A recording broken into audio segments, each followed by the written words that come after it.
ಮನುಷ್ಯ ತಾನು ಬದುಕಬೇಕು ಅಂತ ಮಾತ್ರ ಇಟ್ಟುಕೊಂಡ್ರೆ ಅದು ಪ್ರಕೃತಿ. ತಾನೊಬ್ಬನೇ ಬದುಕಬೇಕು, ಬೇರೆಯವರೆಲ್ಲ ಬದುಕಬಾರದು ಅಂತ ಅಂದ್ಕೊಂಡ್ರೆ ಅದು ವಿಕೃತಿ.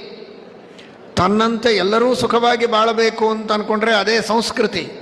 ಆ ಸಂಸ್ಕೃತಿ ನಮ್ಮ ಜೀವನದಲ್ಲಿ ಇರಬೇಕು. ವಿಕೃತಿಯಂತೂ ಇರಲೇಬಾರದು. ಪ್ರಕೃತಿ ಇದ್ದರೆ ಸಾಲದು, ಸಂಸ್ಕೃತಿಯೇ ಇದು ನಮ್ಮನ್ನು ರಕ್ಷಣೆ ಮಾಡೋದು. ನಮ್ಮ ಭಾರತೀಯ ಸಂಸ್ಕೃತಿ, ಈ ಸನಾತನ ಸಂಸ್ಕೃತಿ, ಇದು ನನ್ನಂತೆ ಎಲ್ಲರೂ ಬದುಕಲಿ ಅಂತ ಕಲಿಸುವ ಸಂಸ್ಕೃತಿ. ಆ ತರಹದ ಒಂದು ವಿಶಾಲ ಮನೋಭಾವನೆಯನ್ನು ಮನಸ್ಸಿನಲ್ಲಿ ಇಟ್ಟುಕೊಂಡು, ಪರೋಪಕಾರದ ಗುರಿಯನ್ನು ಮನಸ್ಸಿನಲ್ಲಿ ಇಟ್ಟುಕೊಂಡು, ಪರೋಪಕಾರವೇ ಭಗವಂತನ ಪೂಜೆ ಎನ್ನುವಂತಹ ಚಿಂತನೆ ನಮ್ಮ ಮನಸ್ಸಿನಲ್ಲಿ, ಜನತಾ ಸೇವೆಯೇ ಜನಾರ್ದನನ ಸೇವೆ, ಮಾನವನ ಸೇವೆ ಇದು ಮಾಧವನ ಸೇವೆ ಎನ್ನುವ ಅನುಸಂಧಾನವನ್ನು ಮನಸ್ಸಿನಲ್ಲಿ ಇಟ್ಟುಕೊಂಡು, ಆ ದೃಷ್ಟಿಯಲ್ಲಿ ನೀವೆಲ್ಲ ವಿದ್ಯೆಯನ್ನು ಪಡೆದರೆ ಅದು ನಿಜವಾದ ವಿದ್ಯೋತ್ಸವ ಆಗತ್ತೆ.